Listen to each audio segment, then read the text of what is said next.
देश हिंसा की आग में जल रहा है। पिछले हफ्ते जुमा को नुपुर शर्मा के बयान को लेकर हिंसा हुई। अब कल शुक्रवार है, आज फिर से डर सता रहा है। दूसरी तरफ आज भी हिंसा हुई है, लेकिन मामला नुपुर शर्मा के बयान से आहत हुई भावनाओं को लेकर नहीं है, बल्कि आज उन युवाओं ने हिंसा की है जिनकी भावनाएं अग्निपथ स्कीम की वजह से आहत हुई है। आपको जो तस्वीरें दिखाऊंगी उसे देखकर आपको बहुत दुख होगा। ये आपकी खरी कमाई से लिए गए टैक्स के पैसे से खरीदी गई ट्रेन की तस्वीर है जो धू धू कर जल रही है। सार्वजनिक संपत्ति ऐसे ही जल रही है। बिहार में कई जगह पर आज युवाओं ने ट्रेनों में आग लगा दी, रेलवे स्टेशन में तोड़फोड़ की, जो ट्रेनें खड़ी थी उनमें पथराव किया। किसी तरह से सवारियों ने अपनी जान बचाई। ये भड़के हुए युवा सेना की अग्निपथ योजना का विरोध कर रहे हैं, क्योंकि अब भारतीय सेना में परंपरागत तरीके से भर्ती नहीं होगी। अब सेना में जवान इसी योजना के थ्रू सिर्फ 4 साल के लिए भर्ती किए जाएंगे। सबसे पहले आप ये देखिए कि इस हिंसक प्रदर्शन का असर हुआ क्या। इन प्रदर्शनों की वजह से रेलवे को 34 ट्रेनें रद्द करनी पड़ी। 72 बाकी ट्रेनें देरी से चली। अकेले पूर्व मध्य रेलवे जोन में कुल 22 ट्रेनें रद्द की गई। बिहार के गोपालगंज, छपरा, कैमूर में ट्रेनें जला दी गई। बिहार के कई और जिलों में प्रदर्शन की आग भड़क गई। प्रदर्शनकारियों की हिंसा में हरियाणा के पलवल के 2 एसएचओ, उनके साथ 15 पुलिसकर्मी घायल हुए। प्रदर्शनकारियों ने पुलिस की 5 सरकारी गाड़ियां जलाई। पलवल में इंटरनेट सेवा को बंद कर दिया गया है। हरियाणा और बिहार के अलावा राजस्थान, मध्य प्रदेश में भी ये प्रदर्शन हो रहे हैं।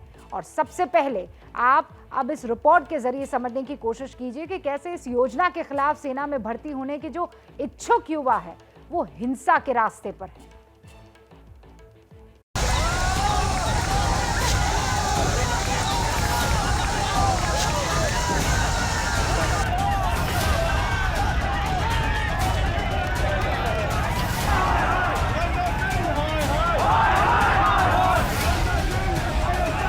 नेता नहीं चलाते, देश नौजवान को चलाते हैं। के बाद हम लोग क्या करेंगे?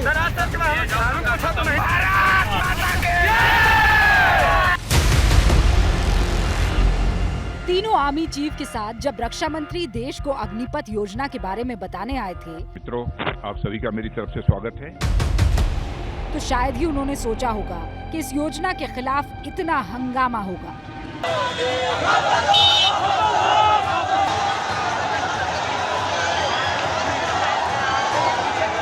गोली तक चलानी पड़ेगी।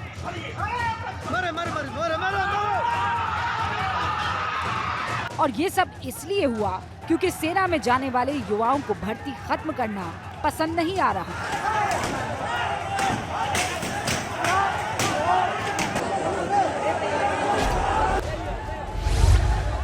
सबसे ज्यादा खतरनाक तस्वीरें हरियाणा के पलवल से आई। पलवल में नेशनल हाईवे के पास आज सुबह से ही प्रदर्शनकारी जमा होना शुरू हो गए थे। शुरू में तो इन प्रदर्शनकारियों को समझाने के लिए पुलिस भी खड़ी थी, लेकिन जब भीड़ आक्रोशित हुई तो पुलिस भी भाग गई। इसके बाद आक्रोशित युवाओं ने गाड़ियों में आग लगानी शुरू कर दी।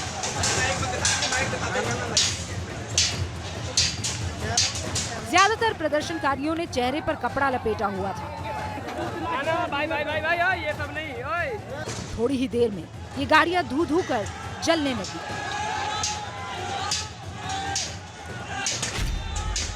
सबसे पहले इन्होंने किसानों से पंगा लिया था, वो बिल भी उन्होंने वापस लिया। मुंह की खानी पड़ी और हम वादा कर रहे हैं झंडा ले आया, झंडा। ये पंगा इन्होंने देश के जवानों से लिया है, ये भी इन्हें वापस लेना पड़ेगा। हम कहते हैं ये 2 साल के लिए एमपी एमएलए बने भैया, इससे भी ये जब भी हम देखते हैं देश क्या तरक्की करता है।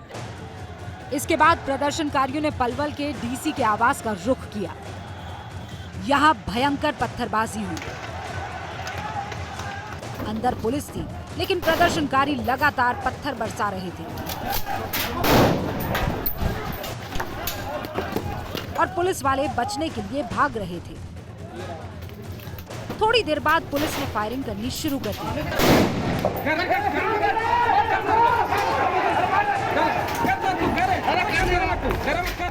प्रदर्शन हरियाणा के पलवल में भी हुआ और यहाँ पर प्रदर्शनकारी उग्र हो गए और उन्होंने यहाँ पर गाड़ियों में आग लगा दी, नेशनल हाईवे को जाम कर दिया, हंगामा शुरू किया और उसके बाद यहाँ पर खड़ी हुई गाड़ियों में प्रदर्शनकारियों ने आग लगा दी। इतना ही नहीं, यहीं पर सामने डीसी का जो घर है उस घर में भी प्रदर्शनकारियों ने पत्थरबाजी की और वहां पर भी एक कमरे को आग के हवाले कर दिया। आपको बताना चाहेंगे इस पत्थरबाजी में, इस हमले के अंदर जो 15 पुलिसकर्मी हैं वो घायल हुए हैं। पलवल से पहले बिहार में हंगामा हो चुका था। ये बिहार के गोपालगंज की तस्वीरें हैं। गोपालगंज में अग्निपथ के आंदोलनकारियों ने सिद्धवलिया रेलवे स्टेशन पर गोरखपुर पाटलिपुत्र एक्सप्रेस ट्रेन को आग के हवाले कर दिया। रेलवे स्टेशन पर ट्रेन में सवार यात्रियों ने भागकर किसी तरह से अपनी जान बचाई। ऐसी ही तस्वीरें छपरा से भी देखने को मिली। यहाँ भी प्रदर्शनकारियों ने ट्रेन में आग लगा दी। रेलवे स्टेशन पर खड़ी ये ट्रेन धू धू कर जल रही है। दूसरी ट्रेनों पर भी इतना पथराव किया कि उनके मोटे मोटे शीशे तक टूट गए।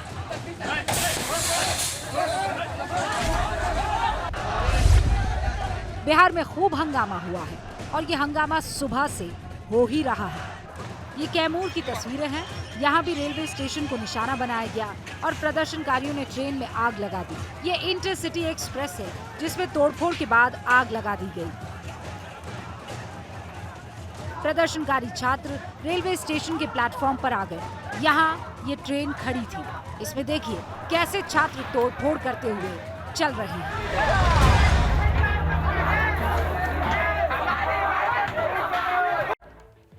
इस बढ़ती हुई हिंसा को देखते हुए अब सरकार से इस योजना को वापस लेने की मांग हो रही है और ये कहा जा रहा है कि पुरानी भर्ती प्रक्रिया फिर से लागू हो जाए। राजस्थान के मुख्यमंत्री अशोक गहलोत युवाओं से हिंसा का रास्ता न अपनाने की वो अपील कर रहे हैं। साथ में केंद्र सरकार से योजना वापस लेने को भी कह रहे हैं। केंद्र में सहयोगी जेडीयू ने भी सरकार से इस योजना पर पुनर्विचार करने के लिए कहा है। पंजाब के पूर्व मुख्यमंत्री कैप्टन अमरिंदर सिंह ने भी इस योजना पर पुनर्विचार करने का सुझाव दिया है। कैप्टन अमरिंदर सिंह पुनर्विचार करने का वो सुझाव दे रहे हैं। कांग्रेस इस योजना को युवाओं के साथ एक भद्दा मजाक बता रही है। आम आदमी पार्टी ने कहा है कि कुछ पेंशन के पैसों को बचाने के लिए सरकार युवाओं के साथ खिलवाड़ कर रही है। आरएलडी के जयंत चौधरी कह रहे हैं योजना के खिलाफ पश्चिम यूपी में अलग अलग जिलों में युवा पंचायत करेंगे। असदुद्दीन ओवैसी कह रहे हैं कि अग्निपथ योजना से बेरोजगारी में कमी नहीं बल्कि इसमें इजाफा ही होगा। हालांकि सरकार की तरफ से अब इस योजना के लगातार फायदे गिनाए जा रहे हैं। इस योजना के बारे में जनरल वीके सिंह से बेहतर और कौन बता सकता है, जो पूर्व आर्मी चीफ भी हैं और मौजूदा सरकार में मंत्री भी। उनसे बात की मेरे सहयोगी प्रणय उपाध्याय ने। आप सुनिए गौर से। जनरल साहब, कोशिश तो थी अग्निपथ योजना से अग्निवीर निकले, लेकिन ये तो आगजनी हो रही है। देखिए, आगजनी अगर हो रही है तो ये वो नहीं है जो कि फौज में जाना चाहते हैं। फौज में जाने वाला आगजनी के अंदर नहीं पड़ता है। फौज में जाने वाले के अंदर जज्बा होता है कि मैंने फौज में जाना है। अल्पकालिक इस चीज को रोकता नहीं, चाहे अल्पकालिक हो चाहे दीर्घकालिक हो, सब स्वेच्छा से जाते हैं। बहुत से लोग, खासकर हमारे विपक्ष के नेतागण, बड़े बड़े सवाल कर रहे हैं कि जी क्या होगा, 21 साल मैच्योर नहीं होता। वो मैच्योर कब होगा? 100 साल का होकर वो मैच्योर होगा।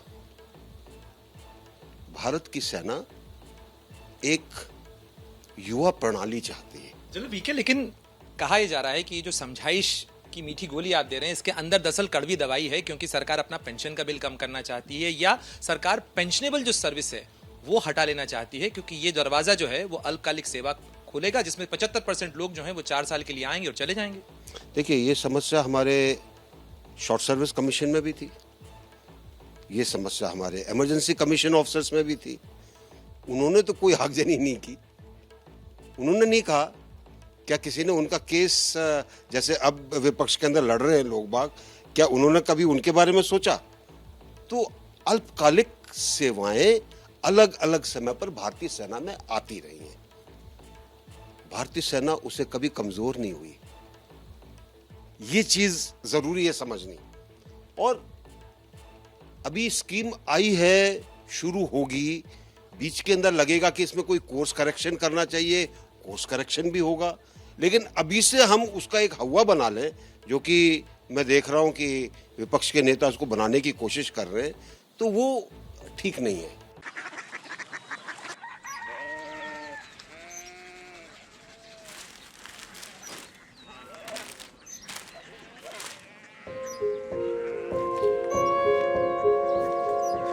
बाबा बाबा Korea city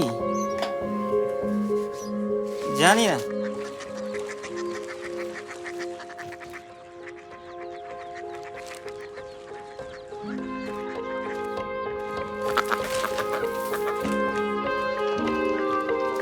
Korea city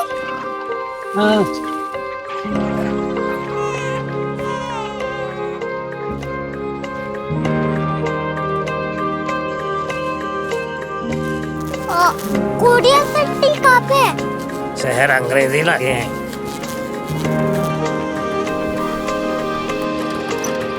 Korea city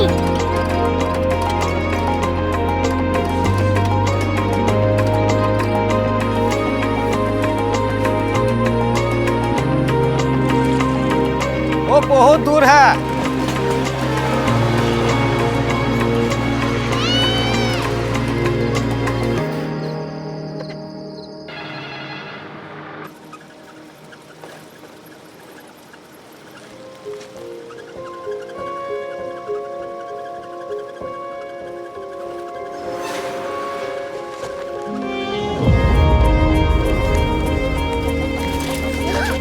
Korea city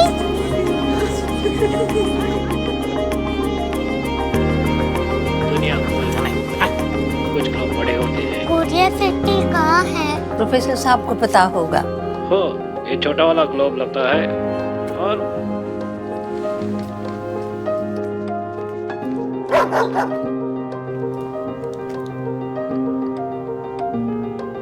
पता नहीं, मेरी बेटी से जाके मिल लो, शायद उसे मालूम हो।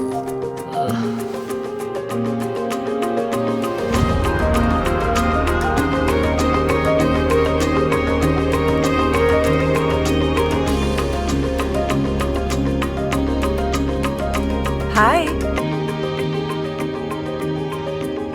बाबा ने भेजा है। Come here.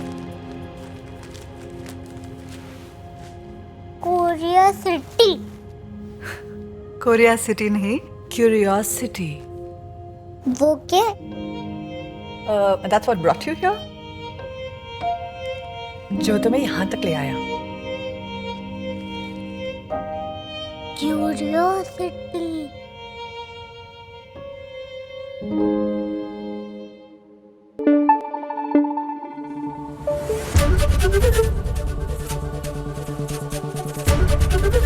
एबीपी न्यूज आपको रखे आगे।